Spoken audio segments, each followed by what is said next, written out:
What's going on, everybody? It's your boy JP back again with another video, and today I have the Vivo iQOO Neo 8 Pro.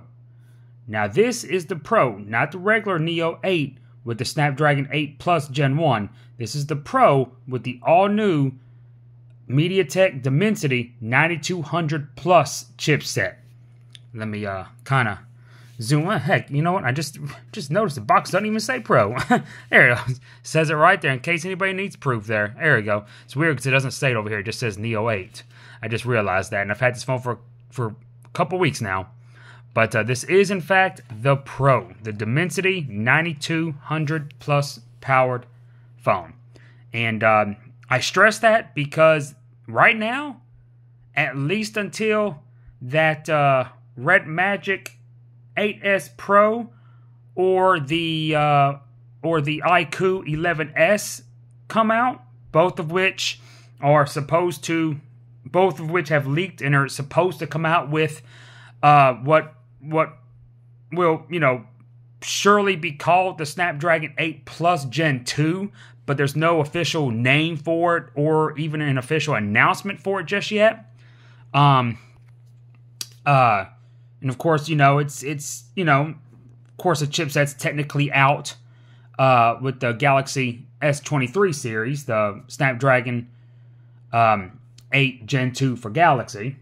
But until those leaked phones come out, the iQOO 11S and the Red Magic 8S Pro, both of which, well, the Red Magic, the benchmarks for that have actually leaked, and they are even higher than this phone right here, the iQOO Neo 8 Pro. But right now, officially released devices worldwide, this is the highest benchmarking phone. If you check the latest Antutu scores for May, I think it is, possibly even June, every single phone is a Snapdragon 8 Gen 2 powered phone except number one, which is this phone right here. And of course, I did have a MediaTek Dimensity 9200, a standard 9200 powered phone earlier in the year, before I actually got my hands on a Snapdragon 8 Gen 2 powered device, and that was also a phone from Vivo, and I do really like their phones.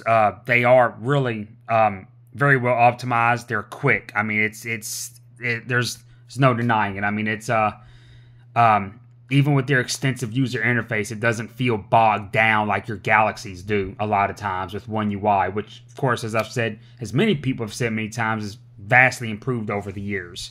But anyways, let's get right to the specs instead of rambling on here. As I said, I already gave it away. Dimensity 9200 Plus on deck. That has the all-new, that has a slightly overclocked Immortalis G715 MC11 GPU that's capable of ray tracing, and it does have 16 gigs of RAM, 256 gigs internal. I mean, it doesn't really get any more flagship than this as of right now. Again, until your Snapdragon 8 Plus Gen 2 comes out, and I mean, that doesn't make this any less flagship, of course, either. I mean, that's, the 9200 is MediaTek's competitor to Qualcomm's 8 Gen 2. And they really do go neck and neck. MediaTek has definitely stepped their game up in the past few years. Last year was no different. The 9000 was a direct competitor to the Snapdragon 8 Gen 1, as y'all already know. But anyways, moving right along, this has a beautiful Samsung Super AMOLED panel. It is an E6. It's capable of 1 billion colors, HDR10+, 1300 nits peak brightness. It is 6.78 inches, so basically 6.8 inches, as I like to always say. This is one of those newer 1.5K displays, as I've talked about many times in the past, as Xiaomi likes to call them, crystal res displays. They're the only ones that really have their own name for it, which of course this obviously isn't a Xiaomi device, but it is a 1.5K It does have a 1.5K resolution. It's 1260 by 2800. In other words, it is a 20 by 9 aspect ratio.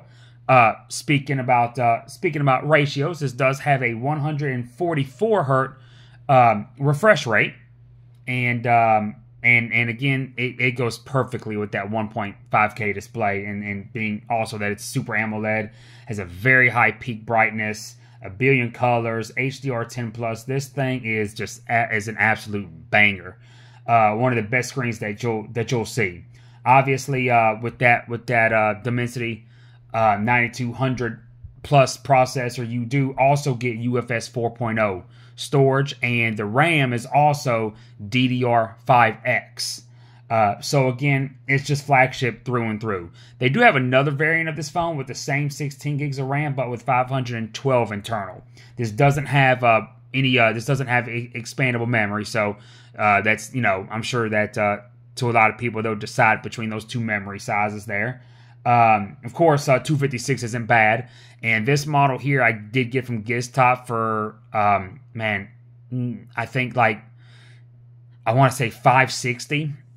Which is just a phenomenal price to pay for the flagship specs that you're getting. 5G does work on T-Mobile. It's weird because the settings will show NR for AT&T, but the icon in the upper right hand corner will show 4G. But I don't notice it being any slower than any of my other phones that get 5G on AT&T. So kind of, take that into consideration. It was kind of weird.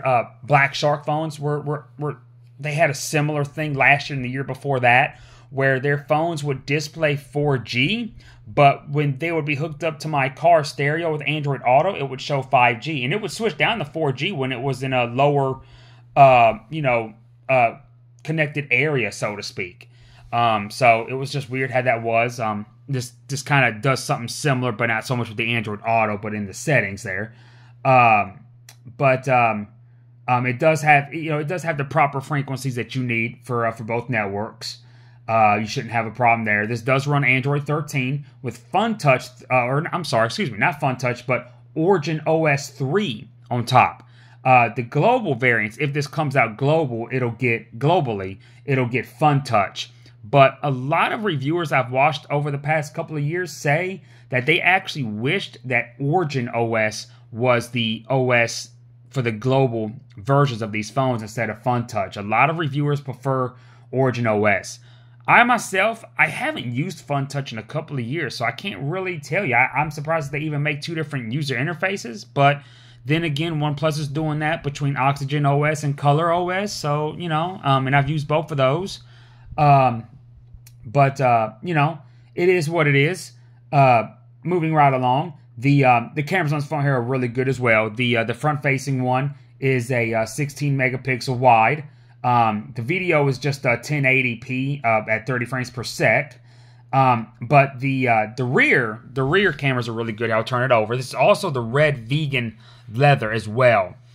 This does come in other colors like a black and a blue, I think, or a white or a white. But this is the vegan leather, and it's gorgeous. This camera really doesn't do it any justice here, to be honest. But this is a 50 megapixel wide with image stabilization. It also has an 8 megapixel ultra wide, and obviously your LED flash there. The video for video, it does do 8K, but only at 30 frames per sec, 4K at 60 frames per sec. And it does have something called a gyro EIS, which helps with the stabilization there. I mean, that's pretty much it there. It has Wi-Fi 7. It has Bluetooth 5.3. It does have NFC. It even has a infrared port like a lot of your Xiaomi phones have. The fingerprint sensor is under this display, optical, and it's extremely fast. The facial recognition is insanely fast. I mean, it's just all around a banger. It's a fantastic phone. Always on display there, obviously there. I mean, it's great there. Trying to multitask here, y'all. Excuse me. I just want to, kind of focus it there a little bit. I can't get it to focus there. But, beautiful screen, like I said. But that's just a rundown of the specs there. And y'all already know, as soon as one of those Snapdragon 8 Plus Gen 2 power phones come out, I will definitely get them. The Red Magic 8S Pro is supposedly being announced for China July 6th. Yeah, man, I hope y'all enjoyed this video. And until the next one, I will see y'all then. Peace out. Oh, y'all, I'm sorry. A couple more things I didn't go over here. You do get your 120 watt VOOC charge in the box there. And of course the cable. They don't call it VOOC charge. They actually call it something else, even though they're all the same entity. But you also get the case here, and your that's all you get for reading for any literature. Very minimalistic, honestly, when it comes to box contents. But of course, Apple, Samsung, Google, they do include the charger there, obviously, and the fast one at that. But their case, it's not wrapped up in a box or anything like that, like a lot of other people do. They literally just conveniently put it in there like that. I always like that for some reason. They do that with all other phones. It's just so convenient and so minimalistic, honestly. But yeah, that's I needed to go over that. There doesn't have wireless charging, however. Yeah, that's it, y'all. And I will see y'all in the next video. Peace out.